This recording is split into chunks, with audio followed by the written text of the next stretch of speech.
Bonjour, un petit audio pour vous expliquer brièvement ce qu'est la sophrologie et comment pratiquer une séance enregistrée et mise à disposition en fichier audio. Tout d'abord, la sophrologie est une technique thérapeutique qui vise à harmoniser le corps et l'esprit au travers d'exercices de relaxation et de respiration. Elle utilise la modification de l'état de conscience pour agir et résoudre différentes problématiques physiques, émotionnelles ou bien psychologiques. Elle ne constitue pas une thérapie en soi, mais c'est une discipline qui est un outil formidable pour aider les personnes qui le souhaitent à mieux appréhender leur vie.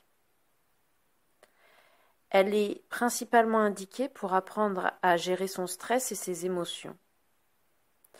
C'est une méthode qui est très efficace pour prévenir les risques de surmenage au travail ou pour soulager de nombreux petits maux du quotidien, comme par exemple les troubles de sommeil, l'anxiété, maux de tête, allergies, etc.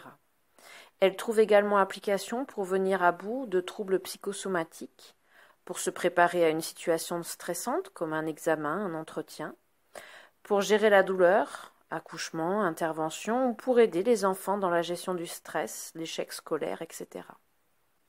Ce ne sont là que quelques exemples. Elle peut accompagner les personnes dans le traitement d'une dépendance à l'alcool, au tabac, aux drogues et à toute addiction.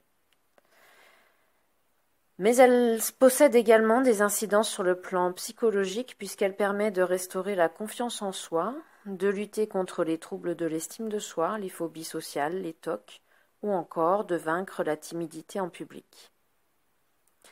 C'est une technique de relaxation qui convient à tout le monde, y compris aux enfants dès l'âge de 6 ans. La plupart des sophronisés, c'est-à-dire des personnes qui reçoivent une séance de sophrologie, y ont recours la première fois au moment d'une situation particulière.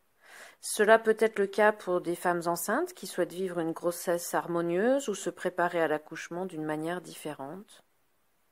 Demandeurs d'emploi, chefs d'entreprise, salariés stressés viennent parfois chercher des outils pour travailler sur la motivation et apprendre à se mettre en valeur. La sophrologie peut apporter une aide précieuse aux malades sur un plan médical parce qu'on peut accompagner les personnes malades qui doivent par exemple subir une importante opération chirurgicale ou suivre des traitements lourds. Seules la psychose et la schizophrénie sont des contre-indications à la pratique de la sophrologie. Alors, comment pratique-t-on ?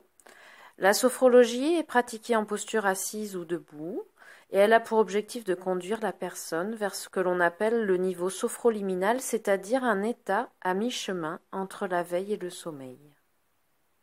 C'est le sophrologue qui, au moyen de sa voix et des exercices qu'il programme, qui va aider le sophronisé à se détendre peu à peu et à relâcher les tensions qu'il a nouées intérieurement.